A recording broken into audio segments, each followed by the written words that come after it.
দর্শক, আজকে খবর এসেছে ঢাকা বিশ্ববিদ্যালয়ের ভিসি তিনি পদত্যাগ করেছেন অবশেষে। কারণ তিনি বর্তমান যে সরকার সেই সরকারপন্থী না, তিনি জামাতপন্থী লোক।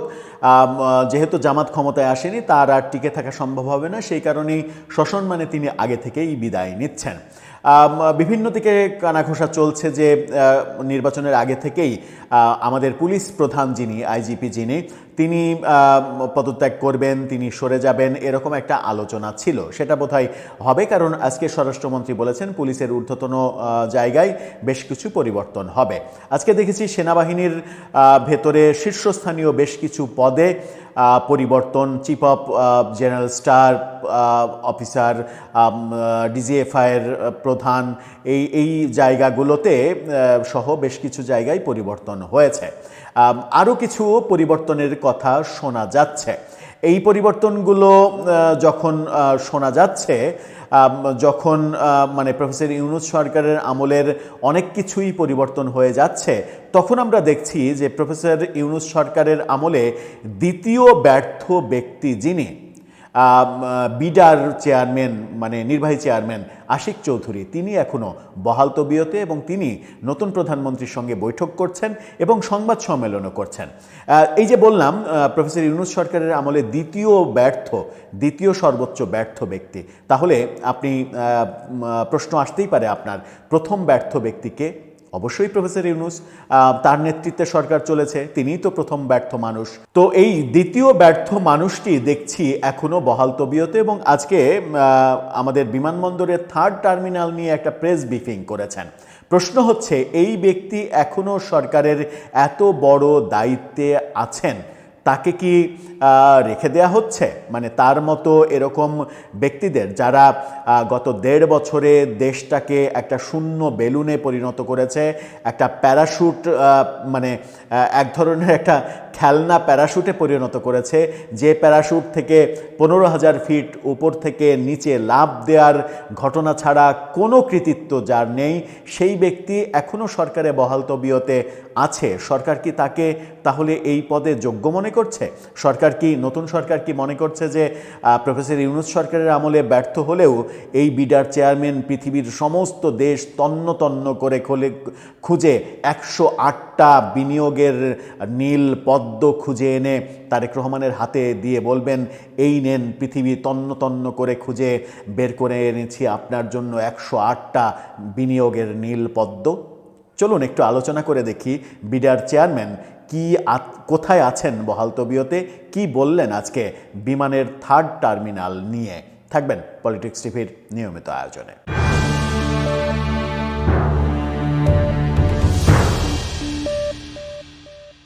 দর্শক, বলছিলাম বিডার নির্বাহী চেয়ারম্যান আশিক চৌধুরীর কথা। তাকে সিঙ্গাপুর থেকে উড়িয়ে এনেছিলেন প্রফেসর ইউনূস, এবং আশিক চৌধুরী তার 1 মাস পূরণের পরে ফেসবুকে লিখেছিলেন যে প্রফেসর ইউনূস আমাকে ফোন দিলেন, বললেন যে দেশের খেদমত করার সুযোগ এসেছে, আসবা নাকি, চলে আসো। তারপরে তিনি চলে আসলেন, চলে এসে বাংলাদেশকে একটা স্বপ্নের রাজ্যে পরিণত করে দিলেন, বাংলাদেশকে সিঙ্গাপুর বানিয়ে দিলেন, বাংলাদেশকে মানে থাইল্যান্ড বানিয়ে দিলেন, বাংলাদেশকে যুক্তরাষ্ট্র বানিয়ে দিলেন, যুক্তরাজ্য বানিয়ে দিলেন, কত কিছু বানিয়ে দিলেন তিনি। কিন্তু শেষ পর্যন্ত দেখলাম যে সেই প্রত্যাশার বেলুনগুলো ফুস ফুস করে ফেটে গেল, বাতাস বেরিয়ে গেল, কাজের কাজ কিছুই হলো না।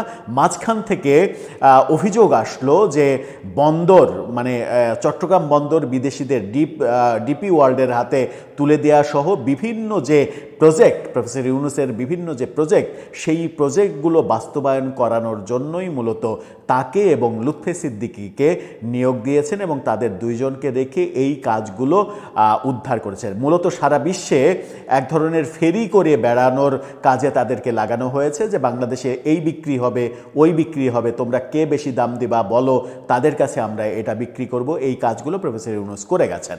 সেই বিডার চেয়ারম্যান এখনও বহাল তবিয়তে, তিনি আজকে প্রধানমন্ত্রীর সঙ্গে বৈঠকও করেছেন।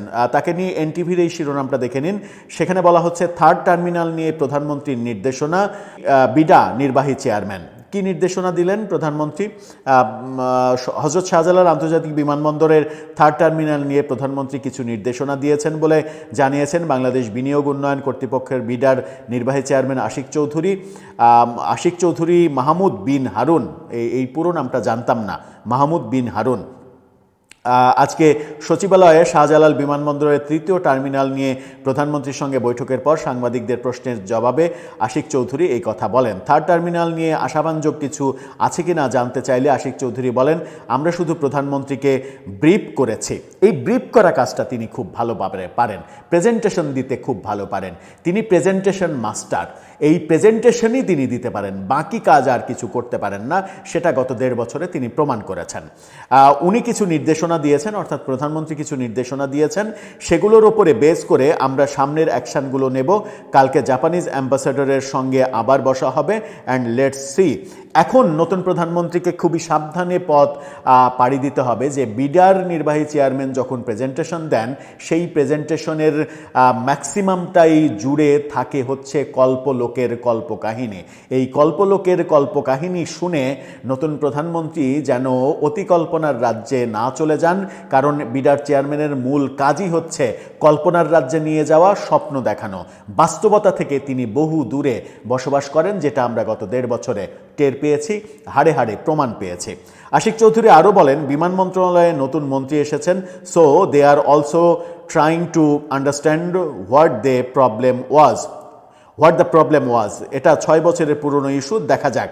থার্ড টার্মিনাল পরিচালনা নিয়ে নতুন করে আবার টেন্ডার হবে কিনা এ বিষয়ে জানতে চাইলে বিডা চেয়ারম্যান বলেন, আমি এ বিষয়ে এখন কিছু বলতে পারবো না, এটা G2G ইস্যু। এই যে থার্ড টার্মিনালের ব্যাপার, থার্ড টার্মিনাল শেখ হাসিনার আমলে তৈরি হয়েছে। তো শেখ হাসিনার আমলে তৈরি হয়েছে বলে প্রফেসর ইউনূস সরকার সেগুলোকে ফেলে রেখেছিল। এই যে শেখ হাসিনা অচ্ছুত ব্যাপার, সেটা মানে ফেলে রাখতে হবে, সেটা দিয়ে কোনো কাজ করা যাবে না।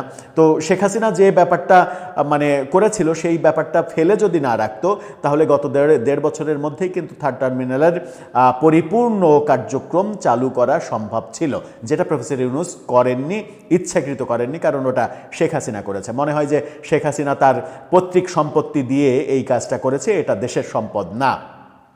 শেখ হাসিনা যেটা করেছেন সেটা যদি আপনার ব্যবহার করতে মানে খারাপই লাগে, তাহলে শেখ হাসিনা যে সকল কর্মকাণ্ডগুলো করেছেন, যে সকল উন্নয়ন কর্মকাণ্ডগুলো করেছেন, মানে মেট্রো রেল, এলিভেটেড এক্সপ্রেসওয়ে, সেগুলো ভেঙে দেন, সেগুলো বন্ধ করে দেন, সমস্যা কি? মেট্রো রেল শেখ হাসিনা করেছেন, শেখ হাসিনার হাজারো দুর্নীতির ব্যাপারে তার অ্যাকশান নেন। যদি দুর্নীতি করে থাকে, যদি খারাপ কাজ করে থাকে, ভোট না দিয়ে সেটা যদি গণতন্ত্রকে নষ্ট করে থাকে, সেগুলোর বিচার করেন। কিন্তু যেগুলো অবকাঠামো তৈরি করা হয়েছে, সেই অবকাঠামো দেশের টাকা দিয়েই তৈরি করা হয়েছে, সেই অবকাঠামোগুলোর জন্য আপনি কৃতজ্ঞতা প্রকাশ না করেন, কিন্তু আপনি সেগুলো নিয়ে নেগেটিভ অ্যাপ্রোচ তো করতে পারেন না। মানে এই যে মেট্রো রেল শেখ হাসিনা যে টাকা দিয়ে বানিয়েছেন, মেট্রো রেলের দ্বিতীয় প্রকল্পে তো আমরা দেখতে পাচ্ছি যে মেট্রো রেল তৈরিতে অন্তর্বর্তী সরকার যে প্রজেক্ট রেডি করেছে, সেখানে দ্বিগুণেরও বেশি টাকা খরচের প্রজেক্ট করা হয়েছে। তো শেখ হাসিনা তাহলে মানে চুরি করেছে এই কথা আপনি প্রতিষ্ঠিত করবেন কি করে? আপনি যখন একই প্রজেক্টে দ্বিগুণেরও বেশি টাকা বরাদ্দ করেন, মানে বাজেট করেন একই প্রকল্পে, একই কাজে, তখন কি বোঝা যায়? তখন বোঝা যায় যে আমরা আদতে মানে পরিবর্তন কিছুই পাচ্ছি না, কোনো চেঞ্জ নেই, যে লাউ সেই কদু, শুধুমাত্র গাল ভরা বুলি দেওয়ার লোকের অভাব নেই আমাদের সমাজে। এখান থেকে আমার মনে হয় যে এই বিডার নির্বাহী চেয়ারম্যান হিসেবে যাকে প্রফেসর ইউনূস এনে বসিয়েছেন, তার ব্যাপারে সরকারের খুবই তীক্ষ্ণ দৃষ্টি রেখে সামনে এগোনো উচিত। আমার মনে হয় যে প্রফেসর ইউনূসের রেখে যাওয়া কোনো লিগেসি এই সরকার টানা উচিত হবে না, তাতে এই সরকারের বিপদ বাড়তে পারে। দর্শক, আপনার মতামত এই ব্যাপারে জানিয়ে লিখতে পারেন আমাদের কমেন্ট বক্সে।